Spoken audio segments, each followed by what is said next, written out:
Welcome to Peter and Ruffy's Football Show. Delighted to have your company on this Monday. I'm Peter Martin, Alan Ruff and Hugh MacDonald of the Daily Mail with me here in the studio to look back over the weekend's football and, of course, discuss some of the headlines today.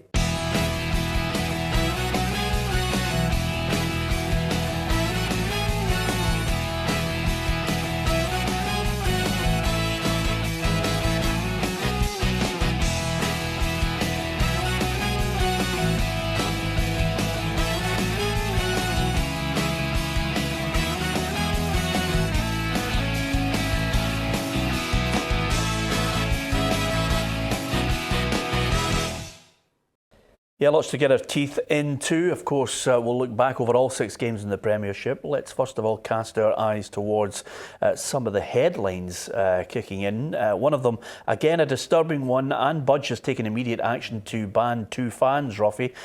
This is, of course, after Motherwell's Christian Mbulu was allegedly racially abused at Tynecastle at the weekend. So, clearly, she's not messing about with this. Police Scotland announced on Saturday that 2 people had been arrested after the game.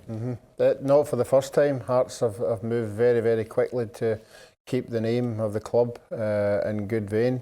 It's good that they've done that. That we all keep saying to ourselves, how do you identify these people? How do you act quickly to stop it? And that's certainly what Hearts have done. And that will be a message to the rest of the supporters that this is what's going to happen to you. Yeah, of course, Fraser Wishart, the Chief Executive of PFA Scotland, has released a statement as well. It's incredibly disappointing to see the recent rise in verbal racist attacks in Scottish football in the last few weeks. No player should have to face verbal abuse of any sort at their workplace. It is totally unacceptable and must stop. Show racism the red card, do a lot of good outreach work in our communities, but these incidents show there's still a lot of education to be done across not just football but society as a whole. And I think everyone would share the sentiments of Fraser on this one, but unfortunately society at the moment, there are people who think when they look at certainly political leaders across the globe, they think it's okay to actually abuse people, whether it's social media or, as in the case of Raheem Sterling down south, 4 grown men were giving him racial abuse as well, Hugh. It's astonishing. It goes at 2 levels. One, racist abuse, no matter where, when or how, is simply not on. It's illegal. You should be arrested for it and you should go through a judicial process.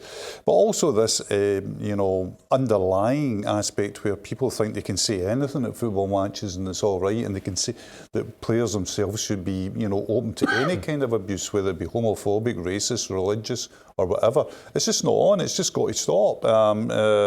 It's just got. One good thing nowadays about the whole thing is fans are more easily identifiable. Yeah. I think, for example, I think the Chelsea fans that abused Raheem Sterling will be quickly apprehended.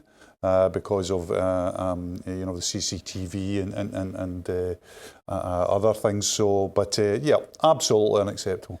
Yeah, and over and above that, I think the sad fact is that some of these people are coming into grounds and using football as the platform, which is exactly that. And I mean, you had the talk the other week of Mr. Yaxley Lennon, who prefers to be called Tommy Robinson, wanting to come into Hearts and use Hearts as a political platform.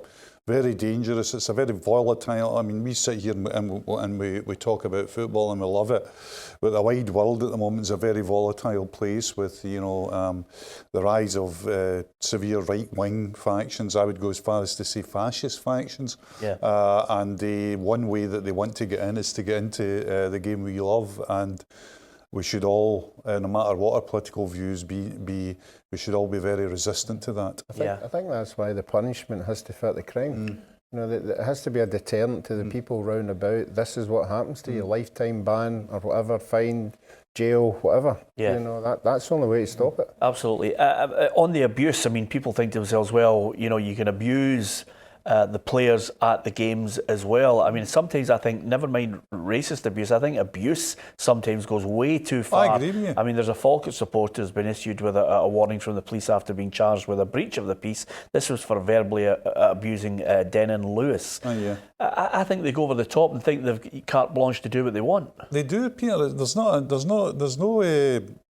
about that. If you watch fans, the way that they talk to footballers, I always say they must think that these guys are insensate human beings. I mean, we all know there's a raucous atmosphere at football. We all know there's a lot of passion. We all know too there's a huge amount of disappointment if your team's not doing as well as we think it should.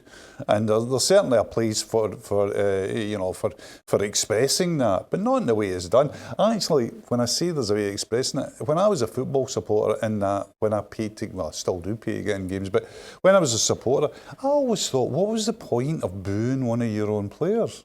Or shouting abuse at one of your own players. I never saw that. I never saw the upside to it. But when it strays into real vile abuse, whether it is, you say, whether it be homophobic, racist, or religion, whether it's just be inhumane abuse, it has to be stopped. It's just not on. Yeah, absolutely. Over and above that, some other news coming out. Hearts and Hibs have escaped any charges from the SFA. This is, of course, in relation to the brawl in October's Edinburgh Derby. It's a bit of handbags, to be honest with you. I think once they looked at the core of where the arguments were, I think they thought, well, not a case to answer. Yeah, and they're very, very cautious about going down the line of that anyway, because of things, like things like strict liability and all that comes into it around the peripheral, and lawyers will then get involved. I think it's just quite right. Like, let's move on. It was hardly the Copa Libertadores, was it? I mean, it was. All that one. Just a polite cough and let's move on. Yeah, absolutely. Okay, we will move on. We'll move on by looking back. Gabriel Antoniazzi, our reporter, reviews the weekend's games. Aberdeen couldn't follow up their impressive midweek victory as they lost 2-0 at home to St Johnstone. Little happened in the game until the 71st minute when former Don turned St Johnstone captain Joe Shaughnessy rose the highest to head in. 3 minutes later, the Saints found themselves two ahead as Blair Alston broke free and curled the ball over Joe Lewis from 20 yards. It was perhaps a more predictable scoreline than many did predict. St Johnstone continued to impress away from home, and Aberdeen failed to put together two good results. Celtic showed their intent to make it 8 in a row as they beat league leaders Kilmarnock with ease to leapfrog them in the table. James Forrest wasted no time as he volleyed in with his left foot after 5 minutes. A slick passing move was then neatly finished by Odsonne Edouard, who grabbed his 8th league goal of the season, and captain Mikael Lustig made it 3 when he latched onto a McGregor free kick. November's Player of the Month Ryan Christie scored a lovely free kick himself to make it 4 before half-time. Eamon Brophy scored a consolation penalty after Benkovic had brought down Rory McKenzie, and James Forrest finished the rout with his 16th goal for club and country this season with a powerful finish after Christie had been brought down. Livingston won another home game as they came from behind to beat St Mirren 3-1. The Buddies took the lead when Adam Hamill delivered a free kick into the Livy box, which was headed in by Alfie Jones after slack defending from a set piece, very unlike Livy. The hosts were level when Scott Pittman took his shot early and surprised Danny Rogers in goal as it crept in at the far post. Ryan Hardy put his team in front when the ball landed at his feet 8 yards out and he could make no mistake. And Jack McMillan hit the bar with a looping header before Rogers spilt a shot at the foot of Craig Sibbald, who could not miss. Hibs won their first game since the start of October, incidentally against Hamilton, as they beat Accies 1-0. Stevie Mallon saw 2 long-range efforts saved before James Keatings missed a good chance from close in. Darryl Horgan put in a left-footed cross in the second half that was met by Ollie Shaw, whose finish made sure Hibs won the much-needed 3 points. Hearts had also gone 7 games without a win before Saturday when they beat Motherwell 1-0 at Tynecastle. Peter Haring scored in the 14th minute as he showed his strength to hold off defenders and head in. Sean Clare and Ollie Lee both fired half chances off target, but it finished Hearts 1, Motherwell 0. The 10 men of Dundee impressively held a below-par Rangers as they drew 1-1. Kenny Miller was excellent throughout and scored against his old employers after calamitous defending from Connor Goldson, but he did not celebrate. Fullback Nathan Ralph was then sent off for a dangerous tackle as the Gers were through on goal, and Andy Halliday rocketed the ball into the open side of the net. as Hamilton got his wall all wrong. Kyle Lafferty then scored a perfectly good goal that was ruled out for offside, but Rangers created nothing else, and Dundee deservedly got a point that lifts them off the foot of the table. Yeah, interesting stuff there at the top of the table and the bottom in the Premiership. Of course, we'll hear from Ruffy in the next section. We're going to talk about each individual game, and of course Ruffy will then explain away why he thought he could make a real go at the Predictor and close the gap on myself, but it didn't quite materialise. We'll hear from Brendan Rodgers. We'll also hear from Steve Clark after that 5-1 hammering, and James Forrest as well. That's still to come.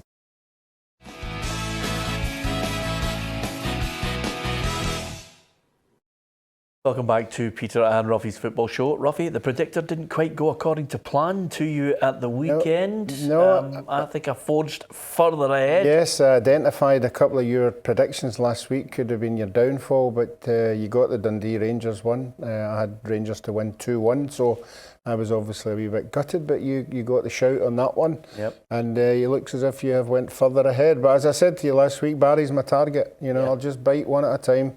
You know, I'll just start moving up very, very slowly. Luis Suarez there. I'll tell you one thing that we didn't anticipate was Aberdeen St Johnstone. I did not see that coming, Q. No, I know St Johnstone have been on a really good run of form and defensively they've been really top notch, but you thought, I don't know, did it just end up too much of a week for Aberdeen? You know, a cup final, trip to Ibrox. And again, Aberdeen have been pretty unconvincing this season. A couple of decent results, but if you look at where they are in the league table, there'll be a few discontents at Pittodrie at the moment, but I expect him to get back on track. But Tommy, again at St Johnstone, doing a great job. Yeah, absolutely. Just and of course, every player just stepping up. Blair Olsen scoring wonder goals as well. And I think, you know, Joe Shaughnessy mentioned that Tommy Wright staying shows the club's ambition. You know, they live within their means. They try and unearth the odd gem here and there and pluck some signings that can enhance the squad. They know exactly where they want to finish. Yeah, they definitely look like a family club. They look as if the players all got on really well with each other. They're all of equal ability. There's no superstars up there walking about the dressing room. So that means when you go out into a game on a Saturday, you're all fighting together, and you can see that with some of the games they play. Yeah, okay, Celtic Park, suddenly. Order restored for Brendan Rodgers in this one because Celtic demolished Kilmarnock by 5-1. I watched this match from Celtic Park, and again, they were fluent, they were pacey, they were clinical. It could have been so much more. Yeah, great result for them. It's funny the way the season has gone for Celtic. You know, a disappointing result at Fir Park. I thought they played, I mean, Brendan Rodgers was very critical of the performance at Fir Park, but I thought they were a bit profligate. You know, if you miss a penalty at 1-0, I think the penalty goes in, it's 2-0. I don't think Motherwell coming back from that, quite frankly. And a disallowed goal, bad. But they only had themselves to blame. They were, as I say, a bit sort of lacking passion and accuracy in the final third. But one of the interesting motifs about Celtic under Brendan Rodgers over the last few years, whenever any questions have been asked domestically, Peter, they really ramp it up, and they really. I mean, I only watched the highlights. I wasn't at the game, but the highlights alone were very impressive. Well, the one thing that's evident, week in, week out at the moment, and the burning question is, what does he do with his captain, Scott Brown? It was McGregor, for me, running the show, Ruffy. I thought he was unbelievable. This is what the manager, Brendan Rodgers, had to say when I asked him if it was becoming ever more difficult to try and select Scott Brown with the form of not only Callum McGregor, but Ryan Christie. Well, listen, I have compassion for players, especially ones that do amazing for me. But what I don't have is sentimentality. It's very clear for me in terms of if a team's playing well, that's where it's at, you know. But we don't rely on just 11 players. We need more than that. But I think it's clear for everyone the level and the fluency of the team and how they're playing. And like I say, I have that compassion for guys that have done well for me. But my job is to pick a team to win games and win titles, and those two, along with Tom Roderick, have been exceptional in their not just their football, but how they've pressed the game and how they get up to the ball and play against the ball. So So yeah, they along with the rest of the team has been at a high level. Does it give you a headache for Thursday? No, really. No, like I say, we'll sit with the staff and we'll have a wee look. And but I know what Scott Brown can do. I know what Olivia Neacham can do. I know what the other guys can do. So we'll pick a team to play well and hopefully get a result. Well, the manager's got a decision to make. It's Salzburg. They need the win. Yeah, I think Scott Brown comes into a team selection when you need somebody in there to control the game. But I've never understood why Celtic need two sitting midfielders in our domestic league. I know the way they play, particularly at home, and you can see the evidence of it now, the youthfulness in there, the energy that they've got. But there is a time and a space for Scott Brown, you know, and it might be Thursday night, you know, when they do need somebody like that to protect the back four or whatever. And he will come in and do a job, but as Brendan Rodgers says there, that's only a plus for him. Is he being unfairly criticised or analysed too much because of the pace and the way McGregor and Christie go about their business? Yes, but I don't think it's unfair. I think he has been analysed, because that's the way of football. You're always analysed by the guys who you're up against, and I think the thing I noticed with Celtic is that McGregor gets the ball out his feet quicker than Scott Brown. So that pivotal point in front of the back four, Scott maybe takes a touch, and McGregor, just even the way McGregor turns into the ball is beautiful, and it's quicker from there. And I think that's it. It's another thing, Peter, about the drama of football. If you're just sitting watching that now after watching the games earlier in the season, you say, have I missed a couple of DVDs here? Have I missed, episodes 2, 3 and 4? Are you trying to tell me that Ryan Christie is keeping Scott Brown out of the team? It shows you how quickly it moves. We were sitting at a League Cup game at the beginning of the season where Celtic put out basically not quite a second string with people on the bench, and Ryan Christie was wearing a tracksuit. He couldn't even get a strip for the bench. Remember that at Firhill? Now you couldn't pick a Scotland team without him. Yeah. So things move on quickly. I think it'll be interesting to see what he does do against Salzburg, because a draw get Celtic through. Yeah.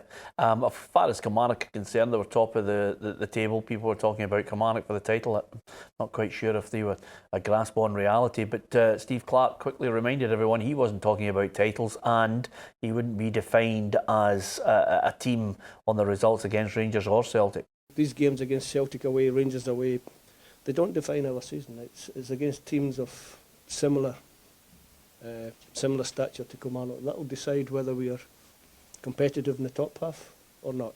So, like I said, for me, you can take this one as a sore one to take, because it's difficult to lose a game like that. But we'll learn lessons from it, we'll recover from it. And with 6 points from 3 games, it's still a good week for us. And people can't forget that. And I said to the players not to forget that either. Yep, okay. From Celtic's win over Kilmarnock to Dens Park. Ruffy, I thought Dundee would nick a point. In the end, they rode their luck at times. I thought Kyle Lafferty's goal should have stood, but they battled well. Kenny Miller again coming up with the goods for the Dark Blues. Yeah, I think Jim McIntyre will be really pleased with that. I think if you go down to 10 men against the Old Firm, you expect to be on a bit of hiding, but it never materialised, and I think that's the thing that Steven Gerrard was more upset than anything else, that nobody in his 11 had the ability to control that game against 10 men. No surprise that Dundee are going to appeal the red card from Nathan Ralph, but the key issue here is that managers finding it ever more difficult to try and avoid basically criticising players that he signed. He says he's going to stick to players that he trusts. Yeah, and you wonder who these players are, and is there 11 of them? Another big week it's always a big week if you're Rangers or Celtic manager, but a big week, travelling to Vienna, hoping to get something out of that game and move forward. But there's been a thread running through Rangers, and we've talked about it many times on the programme. We've always said from middle to front, we don't think there's enough.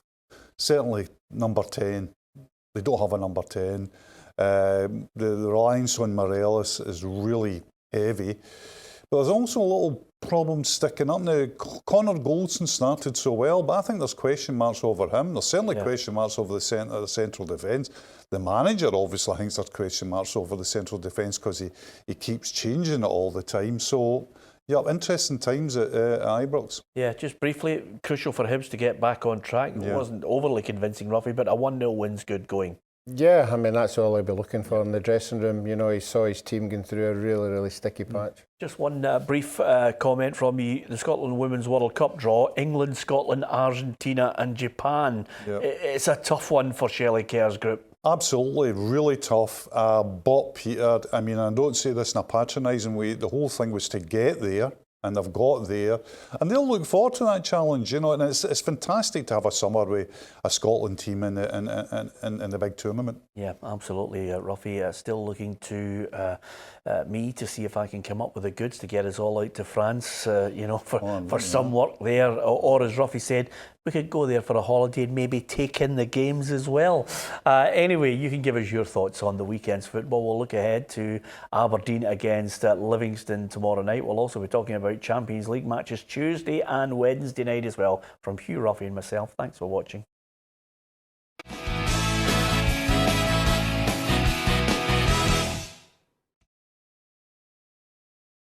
Welcome to PLZ Soccer. Why not join the football family and download the PLZ app? You'll get all the latest Scottish football news and up-to-date news on English and world football. There's also a feature here where you can record yourself talking about your favourite team. If we use the video, you could feature on our football show. For all the latest news in Scottish football, download the PLZ Soccer app in the App Store and in Google Play. Come and join the football family on PLZ Soccer.